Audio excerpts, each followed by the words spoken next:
Halo. Selamat pagi. Hari ini kita mau kemana ya? Mau nganter Kakak Juna ke pesantren. Pesantren di mana? Di Mahad Bina Tahfiz di Ciawi, Bogor. Masya Allah. Kita nganter ya bareng-bareng. Oke? Oke, dadah. Dadah. Yuk makan aja. Assalamualaikum warahmatullahi wabarakatuh. Par Ayan Parbun. Hari ini hari Minggu tanggal 12 Juli 2026, Fijira Family akan mengantarkan saudara ke pesantren. Masya Allah, yaitu Kakak Juna dari Garut. Sedih bahagia bercampur aduk karena ada salah satu keluarga aku terutama ya, karena Kakak Juna ini adalah ponakan aku yang berasal dari kota Garut, akan berpesantren di Mahad Bina Tahfiz Indonesia yang berada di lokasi Jalan Cibalok, Pandansari nomor 45, Desa Pandansari, Kecamatan Ciawi, Kabupaten Bogor. Perjalanan kita cepetin ya Par Ayan Parbun karena memang kita juga buru-buru sekali, soalnya keluarga dari Garut udah berada di lokasi. Jadinya kita langsung mengarah ke tol. Dari sini kita masuk dari tol Cimanggu, terus keluar nanti di tol Ciawi. Banyak sekali akses ke tempat pesantren Bina Tahfiz Indonesia ini, yaitu ada pintu tol Bocimi, Jagorawi, tol Ciawi, Pasar Ciawi, pokoknya akses jalan puncak juga bisa loh. Nah, kalau kita sih dari tol Ciawi itu menuju ke sebelah kiri, keluar dari tol tersebut ya, terus menuju ke Desa Pandansari.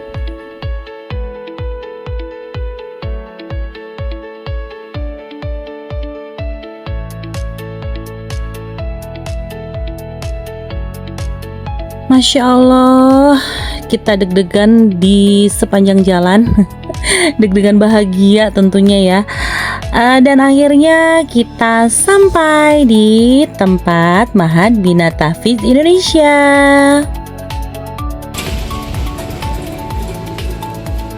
Anak, non ya. Dari awal kita masuk ke pondok pesantren, tak henti-hentinya saya berucap Masya Allah, Tabarakallah. Bangunannya bagus, lahannya juga sangat luas.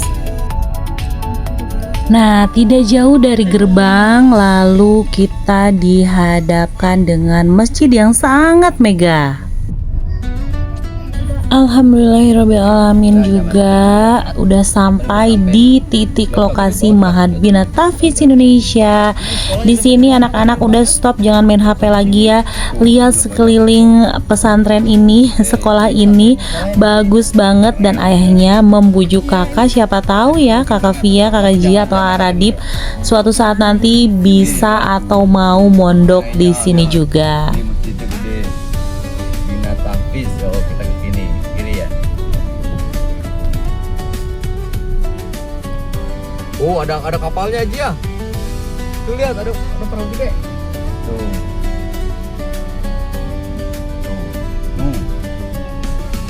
Wah, Masya Allah, Tabarakallah, bangunannya luar biasa. Ada kapal pesiar yang sangat besar.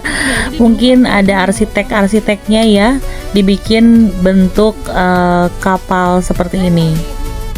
Nah, setelah sampai di sini saya konfirmasi menghubungi Teh Ella, yaitu Teh Ella itu adalah ibu dari Kakak Juna dan istri dari aderi sepupu aku, tapi nggak keangkat, makanya saya telepon Teh Esi, yaitu kakak sepupu aku.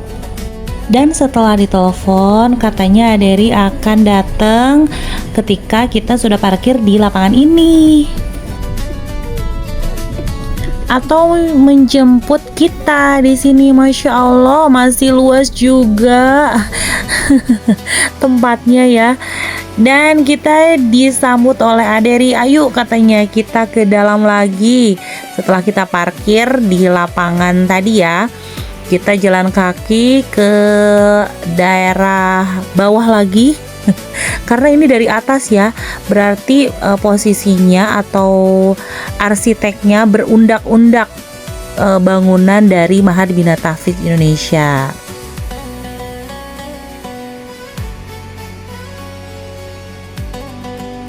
Masya Allah, di sini ada jembatan yang memisahkan antara bangunan satu dengan bangunan yang lainnya. Nah, setelah kita bertemu dengan semua keluarga dari Garut, ayahnya berkeliling-keliling sama Radip mengajak main ya, karena kalau saya di sana duduk aja di tempat akhwat bersama saudara yang lainnya. Nah, karena berhubung ayahnya pengen jalan-jalan, melihat-lihat pesantren ini, Masya Allah dilihat ya, video-videonya bagus-bagus banget, tempat-tempatnya. Terus ada gazebo-gazebo untuk belajar di alam ya. Terus ada bangunan-bangunan yang lainnya, yang dimana bangunan yang lainnya hampir 85% atau bisa dibilang 90% itu berbentuk kapal pesiar. Nah, di Mahat Binata Hafiz Indonesia ini pendidikannya setingkat, yaitu seperti SMP dan setingkat SMA. SMP selama 3 tahun dan SMA selama 3 tahun ditambah masa khidmat atau pengabdiannya selama 1 tahun. Dan kita lihat di sini kerapihannya, tata letaknya bisa kita lihat bagus-bagus banget ya. Udah gitu rapi. Tapi kita bisa lihat di sini karena musim kemarau, jadi aliran sungainya terlihat sedikit ya, atau bisa dibilang kering. Tapi kering di sini. Cuacanya nggak terlalu panas karena memang banyak pepohonan sehingga membuat kita nyaman. Udah gitu kalau ada spot-spot tempat duduk yang bersebelahan dengan kolam sehingga menambah suasana keasriannya.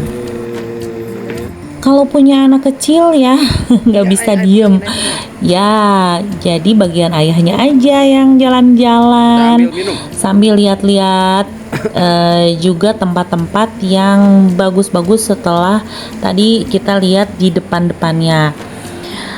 Tentu saja Teh Ella, orang tua dari Kakak Juna, sedang melaksanakan rapat orang tua atau wali murid. Maka kita atau saya pribadi masih berbincang-bincang dengan keluarga Garut di tempat yang telah tersedia.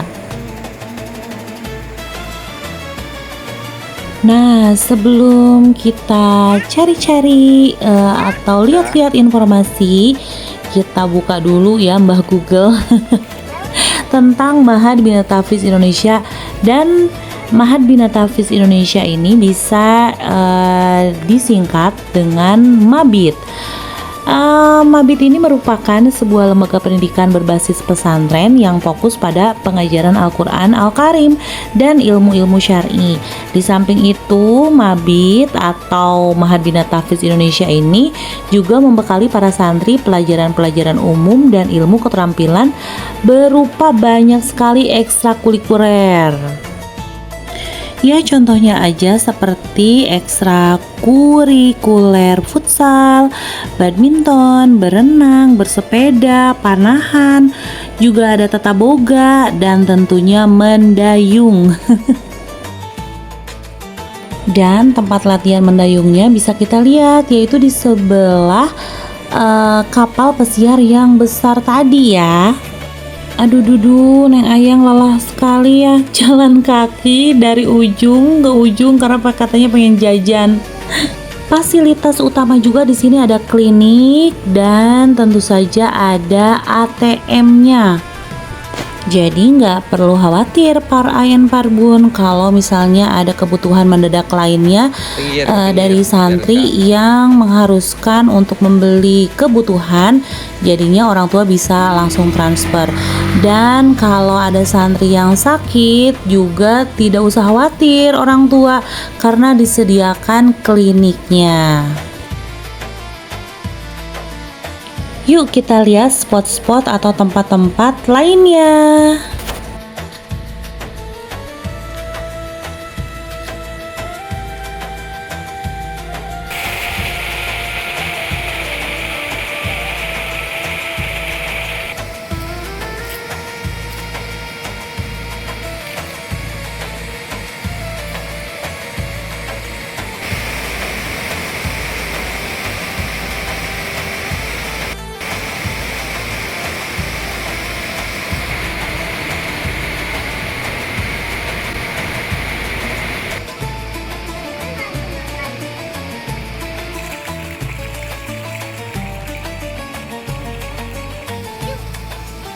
Oh iya, fasilitas kolam renangnya ada di dalam gedung seberang ya, yaitu kolam renangnya indoor. Tapi mohon maaf tidak bisa divideokan karena mungkin terbatas ya.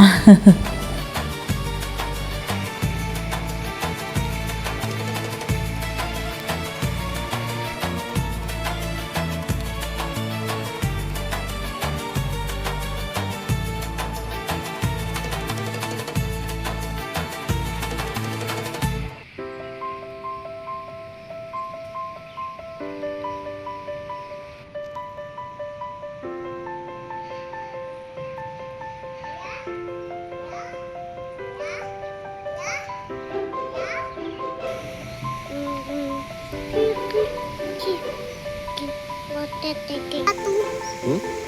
Atau apa itu? Atau apa ya? Kayak genteng. Kayak genteng. Ah!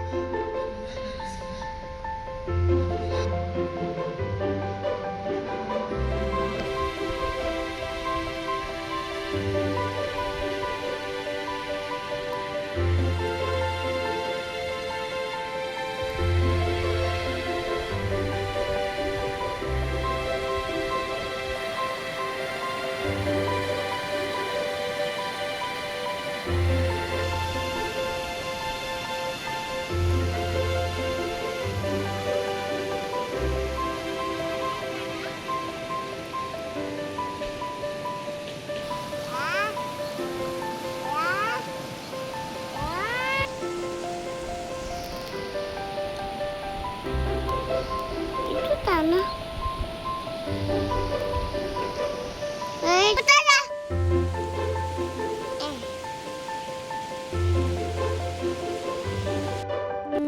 Dan akhirnya waktu untuk pelepasan atau mengantarkan kakak Juna ke pondok pesantren atau ke asrama Ikhwan, rasanya kok sedih banget ya.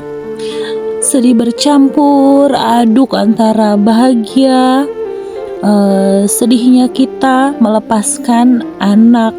Meskipun kakak Juna ini anak dari sepupu, yaitu ponakan aku, tapi rasanya ya gitu ya, tidak bisa diutarakan. Mungkin para Ayen Parbun bisa merasakan kalau ada anak-anaknya yang akan pergi mondok dan kita meninggalkan anak kita di sini di pondok pesantren.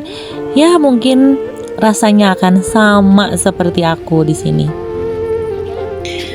Dan ternyata benar ya, yang dibutuhkan, dikuatkan bukan anak yang akan mondok saja, tapi mental kita sebagai orang tua yang mendadak rapuh saat memeluk, memegang tangannya saat berpegangan. Hatiku rasanya diaduk. Coba kalau di posisi itu adalah kakak Pia atau Ayang Jia, bahkan Radip ya. Padahal ponakan aku ini kakak Juna yang jarang sekali bertemu. Kadang bertemunya juga pas mungkin lebaran atau libur sekolah, itu pun sesekali saja.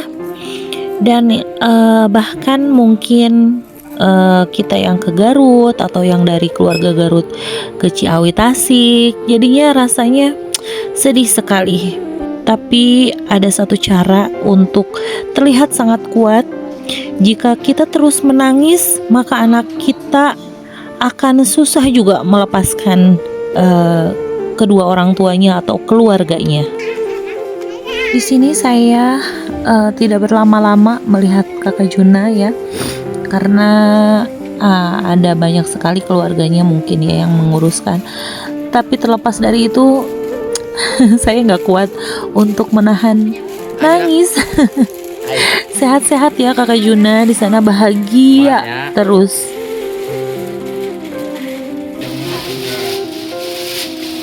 Di sini saya sebut ikhlas paksa. Kenapa? Kenapa harus ikhlas paksa? Bahwa kita harus percaya bahwa Allah telah memilih anak-anak hebat untuk berjalan di jalan Allah. Dan kita harus juga yakin, percaya sepenuhnya bahwa pilihan Kakak Juna ini yang terbaik.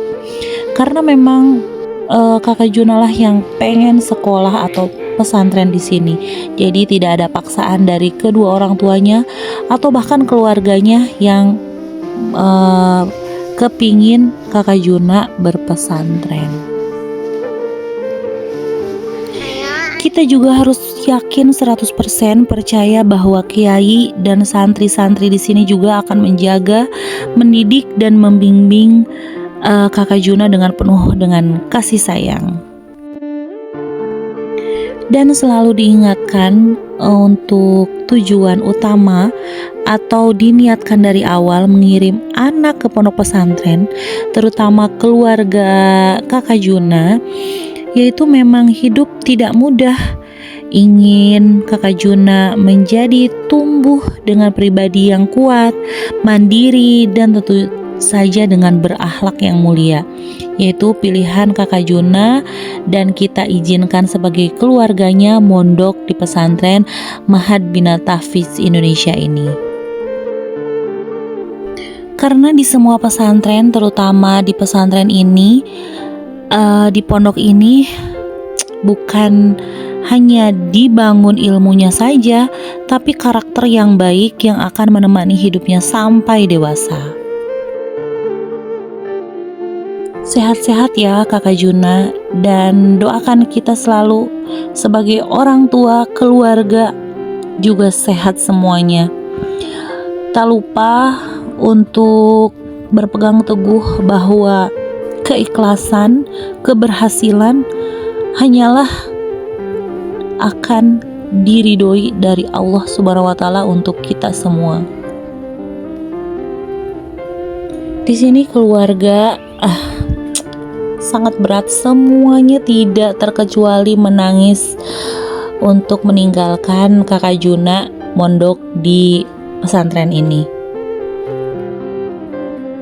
Dan tidak berlama-lama kita juga akan berpisah dengan keluarga Garut. Keluarga Garut juga akan pulang lagi ke Garut karena ini sudah sore hari. Saya juga masih stay di Bogor. Jadinya tentu saja kalau ada apa-apa, kami Fijera Family selalu bilang kalau ada apa-apa hubungin aja kita di sini.